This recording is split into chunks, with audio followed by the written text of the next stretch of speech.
আজকের এই ভিডিওতে আমি আপনাদেরকে দেখাবো কিভাবে আপনারা সঠিক নিয়মে একটি ফেসবুক আইডি ক্রিয়েট করবেন। তো ফেসবুক আইডি ক্রিয়েট করার জন্য আপনাদেরকে প্রথমে যেটা করতে হবে, আপনার ফোনের যে প্লে স্টোর অ্যাপসটি রয়েছে আপনারা সেই অ্যাপসটি ওপেন করে দিবেন। তো ওপেন করে দেওয়ার পরে যদি আপনারা উপরে একটু লক্ষ্য করেন, দেখতে পারবেন এখানে একটা সার্চ বার রয়েছে। আপনারা এইখানটা একটা ক্লিক করে ফেসবুক লিখে সার্চ করবেন। ফেসবুক লিখে সার্চ করে দেওয়ার পর এখানে ফেসবুকের যে অফিসিয়াল অ্যাপসটি রয়েছে আপনারা এই অ্যাপসটি এখান থেকে ইনস্টল করে নেবেন। যেহেতু আমার আগে থেকে ইনস্টল করা রয়েছে তার জন্য এখানে ওপেন লেখা দেখাচ্ছে। আপনাদের এই ওপেন লেখার জায়গায় ইনস্টল দেখাবে, আপনারা অবশ্যই এখান থেকে আপনাদের ফেসবুক অ্যাপসটি ইনস্টল করে নেবেন। তো ফেসবুক অ্যাপসটি ইনস্টল করা হয়ে গেলে আপনারা সরাসরি ফেসবুকে চলে আসবেন। ফেসবুকে আসার পরে আপনারা ঠিক এরকম একটা ইন্টারফেস দেখতে পারবেন। যেহেতু আমরা নতুন একটা ফেসবুক আইডি ক্রিয়েট করব তার জন্য এখানে ক্রিয়েট নিউ অ্যাকাউন্টের যে অপশনটি রয়েছে আপনারা এইখানটায় একটা ক্লিক করে দিবেন। তারপরে এইখানে লক্ষ্য করলে দেখতে পারবেন গেট স্টার্ট নামে একটা অপশন রয়েছে, আপনারা এইখানটায় একটা ক্লিক করে দিবেন। তো ক্লিক করে দেওয়ার পরে আপনাদের যে ফেসবুকের নামটি রয়েছে আপনারা সেই নামটি এই দুইটা ঘরের মধ্যে দিয়ে দিবেন, যেমনটা আপনারা আমার স্ক্রিনে দেখতেই পাচ্ছেন। তো আপনাদের নামটি দেওয়া হয়ে গেলে এখন যদি এইখানে একটু লক্ষ্য করেন, দেখতে পারবেন নেক্সটের একটা অপশন রয়েছে, আপনারা এইখানটায় একটা ক্লিক করে দিবেন।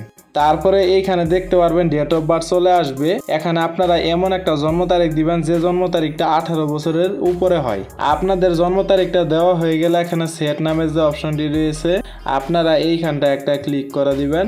তারপরে এইখানে নেক্সটের যে অপশনটি রয়েছে আপনারা এইখানটা একটা ক্লিক করে দিবেন। তো ক্লিক করে দেওয়ার পরে দেখতে পারবেন আপনার সামনে ঠিক এরকম একটা ইন্টারফেস শো হবে।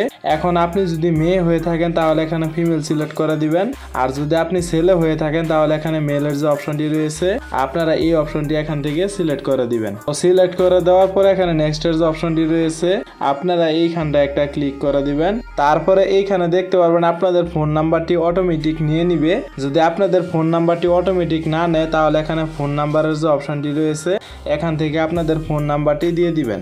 ফোন নাম্বারটি দেওয়া হয়ে গেলে এখানে নেক্সটের যে অপশনটি রয়েছে আপনারা এইখানটা একটা ক্লিক করে দিবেন। এখন যদি আপনারা এইখানে একটু লক্ষ্য করেন, দেখতে পারবেন পাসওয়ার্ডের একটা অপশন রয়েছে। এখানে আপনারা 8 সংখ্যার যে কোনো একটা পাসওয়ার্ড দিয়ে দিবেন। আপনাদের পাসওয়ার্ডটি দেওয়া হয়ে গেলে এখানে নেক্সটের যে অপশনটি রয়েছে আপনারা এইখানটা একটা ক্লিক করে দিবেন। তারপরে যদি আপনারা এইখানে এরকম দুইটা অপশন দেখতে পান তাহলে এখানে সবার নিচে যে নট নামের অপশনটি রয়েছে আপনারা এই অপশনটি এখান থেকে সিলেক্ট করে দিবেন। তারপরে এইখানে দেখতে পারবেন আই এগ্রি নামে একটা অপশন রয়েছে, আপনারা এইখানটা একটা ক্লিক করে দিবেন। তারপর এখানে কিছুক্ষণ লোড নিবে, আপনারা একটু অপেক্ষা করবেন। তো কিছুক্ষণ লোড নেওয়ার পরে দেখতে পারবেন আবার আপনার সামনে ঠিক এরকম দুইটা অপশন চলে আসবে। এখান থেকে সবার নিচে যে নো ক্রিয়েট নিউ অ্যাকাউন্টের অপশনটি রয়েছে আপনারা এই অপশনটি এখান থেকে সিলেক্ট করে দিবেন। তারপরে দেখবেন আপনাদের ফেসবুক আইডিটি অটোমেটিক ক্রিয়েট হয়ে যাবে। এখন যদি আপনারা এই কর্নারে একটু লক্ষ্য করেন, দেখতে পারবেন স্কিপ নামে একটা অপশন রয়েছে, আপনারা এইখানটা একটা ক্লিক করে দিবেন। তারপরে আবারও দেখতে পারবেন এখানে স্কিপ নামে একটা অপশন রয়েছে, আপনারা এইখানটা একটা ক্লিক করে দিবেন। তো বন্ধুরা দেখতে পারলেন কত সুন্দরভাবে আমি একটি ফেসবুক আইডি ক্রিয়েট করে ফেলেছি। এখন কথা হচ্ছে এভাবে আপনারা ফেসবুক আইডি ক্রিয়েট করতে পারেন কোনো প্রকার ঝামেলা ছাড়াই। তো বন্ধুরা মূলত এই ছিল আমাদের আজকের ভিডিওটা যদি আপনাদের কাছে ভালো লেগে থাকে তাহলে অবশ্যই ভিডিওতে একটা লাইক করে দিবেন।